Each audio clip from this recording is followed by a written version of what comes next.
ಎಲ್ಲ ವೀಕ್ಷಕ ಬಂಧುಗಳಿಗೆ ನಮಸ್ಕಾರ. ಇಂದು ಮಥುರಾ ಮತ್ತು ಬೃಂದಾವನ ಹೇಳುವಂಥ ಒಂದು ಪುರಾತನ ಪಟ್ಟಣವನ್ನು ನೋಡ್ಕೊಂಬಪ್ಪನ ಹೇಳಿ ಹೊಂಟ್ಯ. ಇದು ದೆಹಲಿಯಿಂದ 180 ಕಿಲೋಮೀಟರ್ ಸುಮಾರು ದೂರದಲ್ಲಿದ್ದು ಯಮುನಾ ನದಿಯ ದಡದ ಮೇಲಿದ್ದು, ಪುರಾಣಗಳ ಪ್ರಕಾರ ಈ ಊರಿಗೆ ಭೇಟಿ ಕೊಟ್ಟರೆ ಮೋಕ್ಷ ಪ್ರಾಪ್ತಿ ಆಗ್ತು ಅಳ್ತ. ಸಪ್ತ ಮೋಕ್ಷದಾಯಕ ನಗರಗಳಲ್ಲಿ ಮಥುರಾ ಹೇಳುವುದು ಒಂದು. ಅಂಥ ಒಂದು ಪುಣ್ಯತಮವಾದ ಊರನ್ನು ಇಂದು ನಾವು ನೋಡ್ಕೊಂಬಪ್ಪನ ಬನ್ನಿ.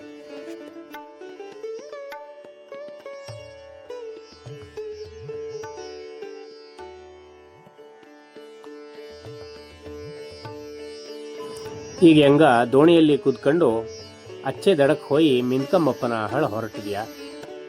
ಇಚ್ಚೆ ದಡದಲ್ಲಿ ಸ್ನಾನ ಮಾಡಲೇ ಸ್ವಲ್ಪ ಸ್ವಚ್ಛತೆ ಕಡಿಮೆ ಕಂಡಿತು. ಅಚ್ಚೆ ದಡ ಚಲೋ ಇದ್ದು.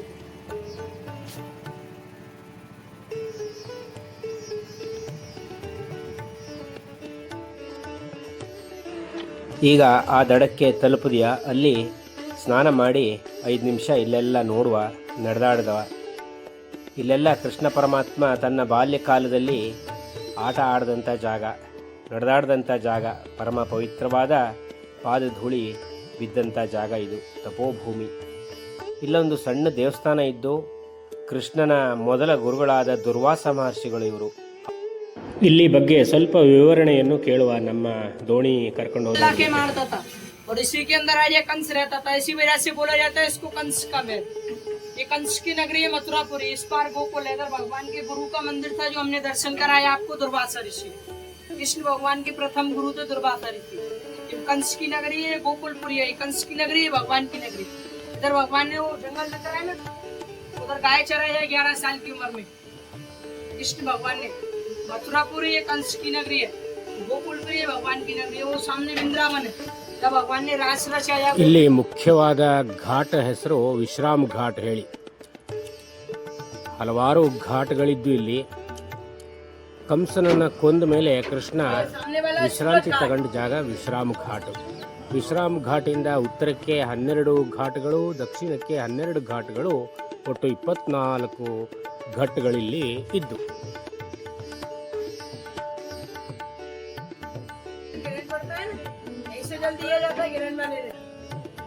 यमुना जी सूर्य पुत्री है, नारायण भगवान की पुत्री है, यमराज और शनि की बहन है।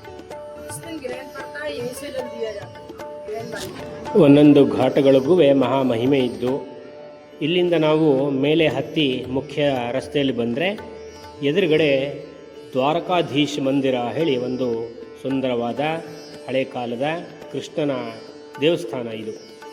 ಇಲ್ಲಿ ಅಲಂಕಾರ, ನೈವೇದ್ಯ, ಅಭಿಷೇಕ ಇವೆಲ್ಲ ನಡೆಯುವಾಗ ಆಗಾಗ ದರ್ಶನವನ್ನು ಬಂದ್ ಮಾಡ್ತಾ, ಎಲ್ಲ ಸಮಯದಲ್ಲೂ ಇದು ದೇವರನ್ನು ದರ್ಶನ ಮಾಡಲು ತೆಗೆದಿರ್ತಿಲ್ಲ. ಇಲ್ಲಿಂದ ಜನ್ಮಭೂಮಿಗೆ ಹೋಗ್ತಾ ಇದೆಯಾ. ಈಗ ಜನ್ಮಭೂಮಿ ಕೃಷ್ಣ ಜನ್ಮಸ್ಥಾನ, ಕಾರಾಗೃಹದಲ್ಲಿ ಕೃಷ್ಣ ಹುಟ್ಟಿದ ಅಂತ ಕೇಳಿದಲ್ಲಿ ಅದೇ ಜಾಗ. ಅಲ್ಲಿ ಒಂದು ಜೈಲು ಥರ ವ್ಯವಸ್ಥೆ ಮಾಡಿಟ್ಟದ, ಆಧುನಿಕ ನಿರ್ಮಾಣ. ಅಲ್ಲಿ ಕೃಷ್ಣ ಹುಟ್ಟಿದಂಥ ಜಾಗ ಹೇಳಿದ್ದು. ಇದು ವಸುದೇವ ಕೃಷ್ಣನನ್ನು, ಬಾಲಕೃಷ್ಣನನ್ನು ಕರ್ಕೊಂಡು ಗೋಕುಲಕ್ಕೆ ತಲುಪಿಸಿದ ರಾತ್ರೋರಾತ್ರಿ ಹೇಳೋದು. ಈ ಥರ ಎಲ್ಲ ಇಲ್ಲಿ ಮಾಡಿಟ್ಟದ ಪ್ರತಿಕೃತಿಗಳನ್ನೆಲ್ಲವೇ. ಇಲ್ಲಿ ಸಮೀಪದಲ್ಲೇ ಒಂದು ರಾಧಾ ಕೃಷ್ಣನ ಸುಂದರ ದೇವಸ್ಥಾನ ಇದ್ದು, ದೊಡ್ಡದು. ಇದೆಲ್ಲ ನೋಡ್ಕೊಂಡು ಇಲ್ಲಿಂದ ನಿಧಿವನ ಹೇಳಿ ಅಲ್ಲಿಗೆ ಹೋಗೋಣ. ಈಗ ಇಲ್ಲಿಂದ ಒಂದು 8 ಕಿಲೋಮೀಟರ್ ಮುಂದೆ ವೃಂದಾವನ ಹೇಳಿ ವಿಶೇಷವಾದ ಇನ್ನೊಂದು ಜಾಗ ಇದ್ದು. ಈಗ ವೃಂದಾವನದಲ್ಲಿ ನಿಧಿವನಕ್ಕೆ ಹೋಗ್ತಾ ಇದೆಯಾ. ನಿಧಿವನ ಹೇಳೋದು ಕೃಷ್ಣನ ರಾಸಲೀಲೆ ಆಡ್ದ ಅನ್ನೋಂತಹ ಒಂದು ವಿಶೇಷವಾದ ತಾಣ.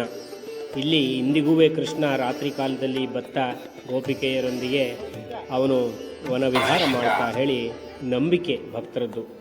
ನಿಧಿವನ ಮಂದಿರ, ನಿಧಿವನ ರಾಜ ಮಂದಿರ ಹೇಳಿದ್ದು. ಇಲ್ಲಿ ಒಳಗೆ ಹೋಗೋಣ ಈಗ.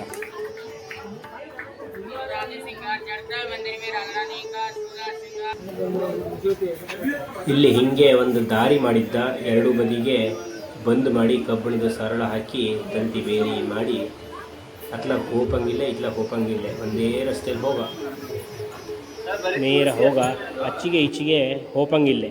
ಎಲ್ಲ ವನನ ರಕ್ಷಣೆ ಮಾಡಿದ್ದ.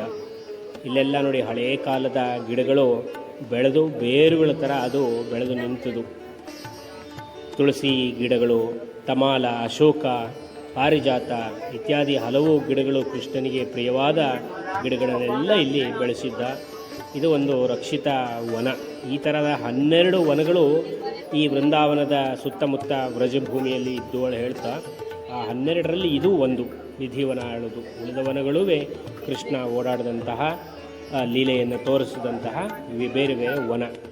ಈ ಬೇರನ್ನು ನೋಡಿ, ಈ ಥರ ಒಂದಕ್ಕೊಂದು ಕವಲುಗಳು ಸೇರ್ಕೊಂಡಿದ್ದಂಥ ಬೇರುಗಳು ಅನೇಕ ಇದ್ದು ಇಲ್ಲಿ. ಇದನ್ನು ರಾಧಾಕೃಷ್ಣರು ಪ್ರೇಮದಿಂದ ಒಬ್ಬರನ್ನ ಒಬ್ಬರು ಅಪ್ಕೊಂಡಿದ್ದಂತಹ ಬೇರು ಅಂತ ಜನ ಭಾವಿಸ್ತಾ, ಅಲ್ಲಿ ನಮಸ್ಕರಿಸ್ತಾ, ಇಲ್ಲಿ ಒಳಗೆ ಕೂತ್ಕೊಂಡು ಧ್ಯಾನ ಮಾಡ್ತಾ. ರಾಧಾ ರಾಣಿ ಅಂದರೆ ಅವಳು ಇಲ್ಲಿ ಅತ್ಯಂತ ಶ್ರೇಷ್ಠಳಾದ ದೇವರು, ಲಕ್ಷ್ಮಿಯ ಸ್ವರೂಪ. ರಾಧೆ ರಾಧೆ ಹೇಳಿ ಜನ ಸತತ ಸ್ಮರಣೆ ಮಾಡ್ತಾ ಇರ್ತಾ. ಕೃಷ್ಣನ ಜಪ, ರಾಧೆಯ ಜಪ ಮಾಡ್ತಾ ಜನ ನಡ್ಕೊಂಡು ಹೋಗಿ ನೋಡ್ತಾ ಹೋಗ್ತಾ. ಇಲ್ಲೆಲ್ಲ ಕೆಲವು ಕಡೆ ಮಂಗಂಗ ಓಡಾಡ್ತಾ ಇರ್ತಾ. ಆದಷ್ಟು ನಾವು ಜಾಗೃತಿಯಾಗಿರ, ಭಾಳ ಅಪಾಯಕಾರಿ ಮಂಗಂಗವು. ಇಲ್ಲೇ ಒಂದು ಸಣ್ಣ ನೀರಿನ ಮೂಲ ಇದ್ದು ಕಲ್ಯಾಣಿ, ಅದ್ರ ಬಗ್ಗೆ ಒಬ್ಬರು ಭಕ್ತರು ವಿಶೇಷವಾದ ವಿಚಾರ ಹೇಳ್ತಾ ಇದ್ದ, ಕೇಳಿಸ್ಕೊಂಬನ. थोड़ा मोड़ा मुझे समझ में मैं बता देती हूँ। कुछ 1000 जब ये काफ़ी लीला जब कर रहे थे वो गोपियों के साथ, तब उनको काफ़ी प्यास लग गई। तो प्यास लग गई थी तो जमुना ही नदी थी जहाँ से वो 5 जल ग्रहण कर सकते थे, लेकिन वहाँ पे सांप का विष होने के कारण वो जल ग्रहण नहीं कर पाए। तो ललिता और विशाखा ने बोला कि आप ये नहीं ले पाओगे जल, तो कहाँ से पानी पियेंगे, जल कहाँ से पियेंगे। तो कान्हा जी ने अपनी बांसुरी से ये कुंड बनाया जहाँ से सारी गोपियों ने उनको यहाँ से जल लेके कान्हा जी को दिया। इसलिए इसका नाम ललिता कुंड है ना। हाँ जी।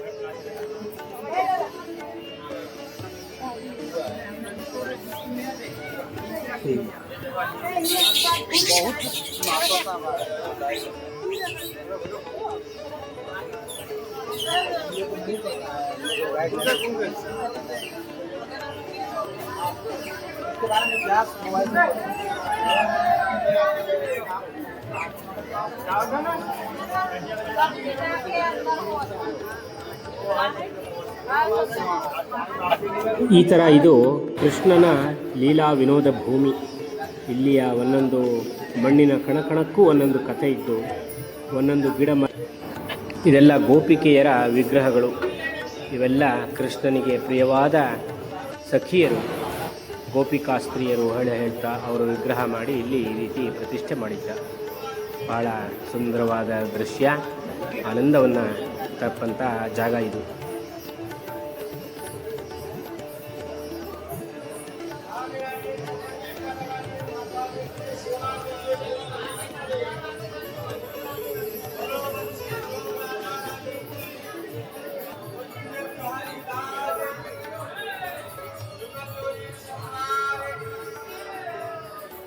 ಈ ಹೆರಗಬಪ್ಪು ಜಾಗದಲ್ಲಿ ಒಂದು ದೇವಸ್ಥಾನ ಇದ್ದು, ಇಲ್ಲಿ ಈ ನಿಧಿವನದ ಮಣ್ಣನ್ನು ಕೂಡ ಪ್ರಸಾದ ರೂಪದಲ್ಲಿ ಕೊಡ್ತೋಡ ನೋಡಿ. ಇದೆಲ್ಲ ಭಕ್ತರು ಕೃಷ್ಣನ ಪ್ರೀತಿಯಿಂದ ಈ ರೀತಿ ಕಟ್ಟೆ ಕಟ್ಟಿಸಿದ್ದ.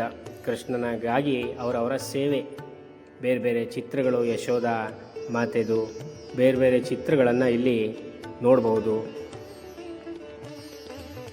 ಇಲ್ಲೆಲ್ಲ ಎಲ್ಲಿ ಹೋದರೂ ಅಂಗಡಿಗಳಿದ್ದು, ಎರಡೂ ಬದಿಗೆ ರಸ್ತೆಯಲ್ಲಿ ಅಂಗಡಿಗಳು ಕಾಣ್ತು. ಇಲ್ಲಿ ತುಳಸಿ ಮಣಿಗಳ ಮಾಲೆಯನ್ನು ನೋಡ್ಬೋದು. ರಾಮ ತುಳಸಿ, ಶ್ಯಾಮ ತುಳಸಿ ಹೇಳೆಲ್ಲ ತರಹೇವಾರಿ ತುಳಸಿ ಮಣಿಗಳ ಮಾಲೆಯೆಲ್ಲ ಕಟ್ಟಿ ಮಾರ್ತಾ. ಇದನ್ನು ನಾವು ತಗೊಳ್ಬೋದು. ಇದು ಕೇಶಿ ಘಾಟ್ ಹೇಳಿ, ಇದು ಇನ್ನದು ಯಮುನಾ ನದಿಯ ಇನ್ನೊಂದು ಜಾಗ ವೃಂದಾವನದಲ್ಲಿ ಬಂತು. ಇಷ್ಟೇ ಅಲ್ಲದೆ ವೃಂದಾವನದಲ್ಲಿ ಬಾಂಕೆ ಬಿಹಾರಿ ಮಂದಿರ ಹೇಳಿದ್ದು, ಗೋವಿಂದ ದೇವ ಮಂದಿರ, ರಂಗಜಿ ಮಂದಿರ, ಪ್ರೇಮ ಮಂದಿರ, ನಿಧಿವನ ಇವೆಲ್ಲ ಇಲ್ಲಿ ಬಹಳ ಪ್ರಸಿದ್ಧವಾದ ಮಂದಿರಗಳು. ಈ ನಿಧಿವನವನ್ನು ನೋಡ್ಕೊಂಡು ಇಲ್ಲೆಲ್ಲ ತಿರುಗಾಡ್ಕೊಂಡು ಪ್ರೇಮ ಮಂದಿರ ನೋಡಾಳಿ ಈಗ ಹೊರಡ್ತಾ ಇದೆಯಾ. ಇಲ್ಲಿಂದ ಸುಮಾರು ದೂರ ಇದ್ದು, ಒಂದರಿಂದ ಒಂದು ಓಡಾಡ. ಈ ವೃಂದಾವನದ ತುಂಬೆಲ್ಲ ದೇವಸ್ಥಾನಗಳು, ಗೋಶಾಲೆಗಳು, ಆಶ್ರಮಗಳು ಎಲ್ಲ ಭಾಳಷ್ಟಿದ್ದು. ಅಸಂಖ್ಯಾತ ಆಶ್ರಮಗಳು ಇಲ್ಲಿ. ಭಕ್ತರು ಕೃಷ್ಣನ ಪ್ರೇಮದಿಂದ ಇಲ್ಲಿ ವಾಸ ಮಾಡ್ತಾ ಇಲ್ಲೇ ಸೇವೆ ಮಾಡಲೇ ಉಳಿತಾ ಈ ಥರ ಹಲವಾರು ದೇವಸ್ಥಾನಗಳಿದ್ದು ದಾರಿಲೆಲ್ಲವ. ಇದನ್ನೆಲ್ಲ ನೋಡಲೇ ವಾರಗಟ್ಟಲೆ ಬೇಕಾಗ್ತು. ಸಾಧ್ಯವಾದಷ್ಟು ಮುಖ್ಯವಾದದ್ದನ್ನು ನೋಡ್ಕೊಂಡು ಹೋಗ್ಬೋದು.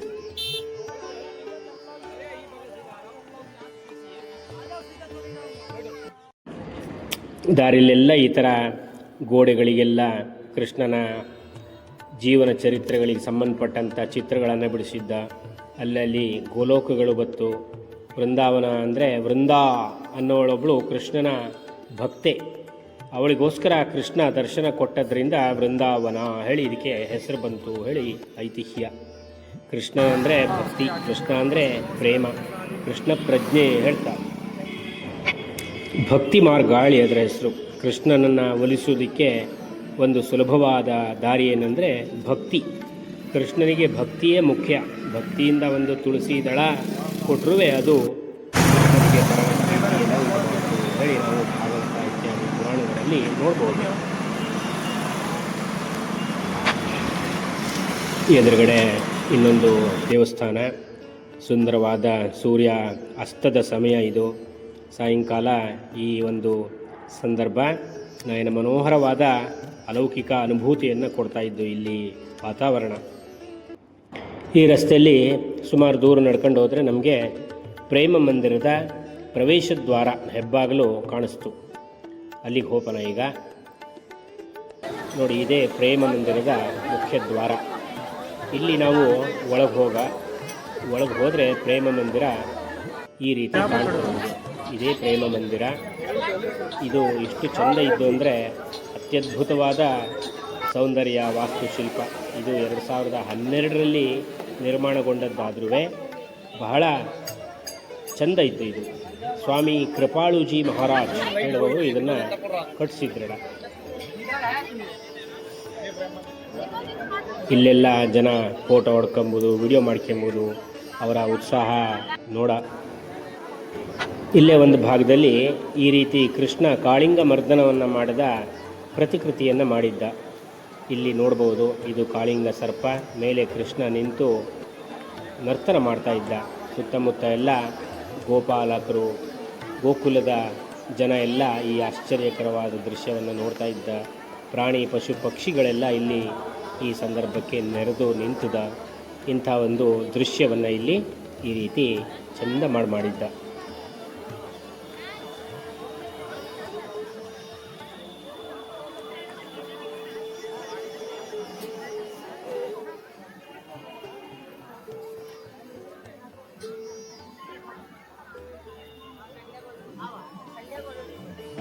ಈ ವೃಂದಾವನದ ಸುತ್ತಮುತ್ತ ಭಾಳಷ್ಟು ಜಾಗ ನೋಡುವಂಥದ್ದಿದ್ದು.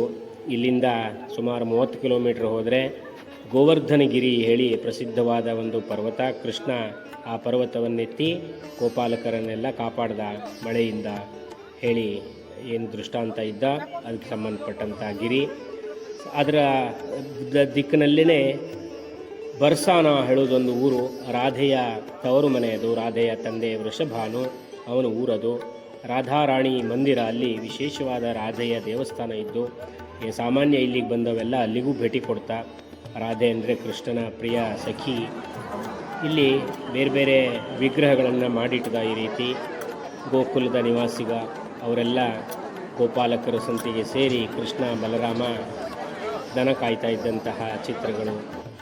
ಬಲರಾಮ ಕೃಷ್ಣರ ಗೋವುಗಳು, ಇಲ್ಲೆಲ್ಲ ಆ ಗೋವುಗಳ ಪ್ರತಿಕೃತಿ. ಕೃಷ್ಣ ಬಲರಾಮರು ನಿಂತು ಇಲ್ಲಿ ಕೊಳಲನ್ನು ಊದುತ್ತಾ ಇದ್ದಂಥ ಒಂದು ಸುಂದರವಾದ ವಿಗ್ರಹವನ್ನು ಈ ರೀತಿ ಮಾಡಿದ್ದ. ಇವೆಲ್ಲ ನೋಡಲೇ ಭಾಳ ಸುಂದರವಾಗಿ ಕಾಣ್ತು ಬೇರೆ ಈ ಸ್ಥಳದಲ್ಲಿ. ಇದು ಗೋವರ್ಧನ ಗಿರಿ ಪ್ರತಿಕೃತಿ. ಇದು ಈ ರೀತಿ ಇಂದ್ರದೇವನ ಕೋಪಕ್ಕೆ ಸತತವಾಗಿ ಮಳೆ ಸುರಿದಾಗ ತನ್ನ ಗೋಪಾಲಕ ವೃಂದವನ್ನೆಲ್ಲ ಕೃಷ್ಣ ಈ ಪರ್ವತವನ್ನು ಎತ್ತಿ ಅದರ ಕೆಳಗಡೆ ಕಾಪಾಡ್ದ ಹೇಳಿ ನಾವು ಭಾಗವತ ಇತ್ಯಾದಿ ಪುರಾಣಗಳಲ್ಲಿ ನೋಡಬಹುದು. ಕೃಷ್ಣ ಮಧ್ಯದಲ್ಲಿ ನಿಂತು ಪರ್ವತವನ್ನು ಎತ್ತಿದ ಕೈಯಿಂದ ಅವನ ಸುತ್ತಮುತ್ತ ಎಲ್ಲ ಗೋಕುಲದ ನಿವಾಸಿಗ ನಿಂತ್ಕೊಂಡಿದ್ದ ಅಂತ ಒಂದು ಪ್ರತಿಕೃತಿ. ಈಗ ಸಂಜೆ ಆಗ್ತಾ ಬಂತು. ಸೂರ್ಯ ಇನ್ನೇನು ಮುಳುಗ್ತಾ ಹೇಳುವಂಥ ಸಮಯ. ಆಕಾಶದ ತುಂಬೆಲ್ಲ ಬಣ್ಣ ಬಣ್ಣದ ಓಕುಳಿ, ಬಹಳ ಸುಂದರವಾದ ನಯನ ಮನೋಹರವಾದ ದೃಶ್ಯ ಕಾಣ್ತಾ ಇದ್ದು ಎದುರುಗಡೆ. ಈ ಮಂದಿರದ ಹಿನ್ನೆಲೆಯಲ್ಲಿ ಇನ್ನೂ ಚಂದ ಅದು ನೋಡಲೆ.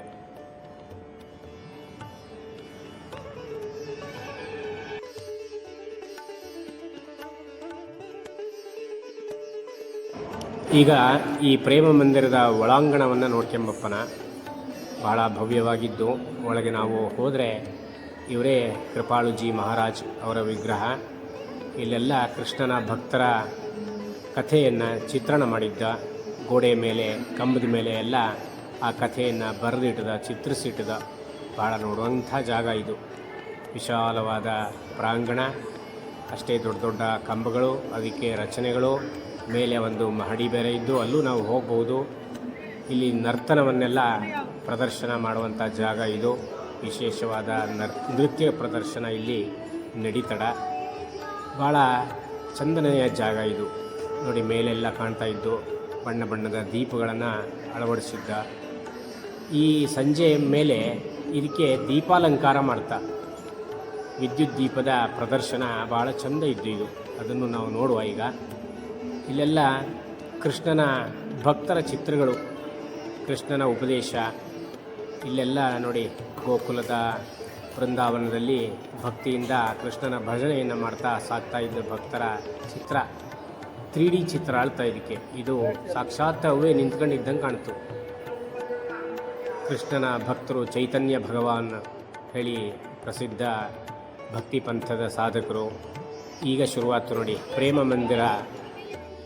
ಈ ಬೆಳಕಿನ ಪ್ರದರ್ಶನ ನೋಡುವಂಥದ್ದು. ಬನ್ನಿ, ಅದರ ಸ್ವಲ್ಪ ಹೊತ್ತು ನಾವು ನೋಡೋಣ.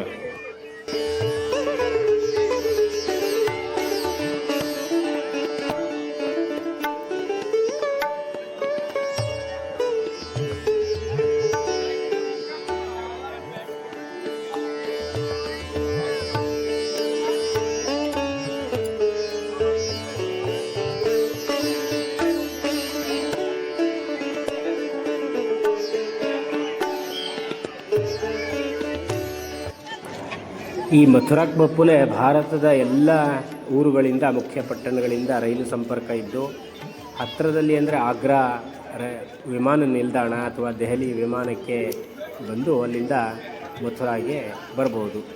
ಬಸ್ಸು ಇತ್ಯಾದಿ ಸಂಪರ್ಕಗಳಂತೂ ಇದ್ದೇ ಇದ್ದು.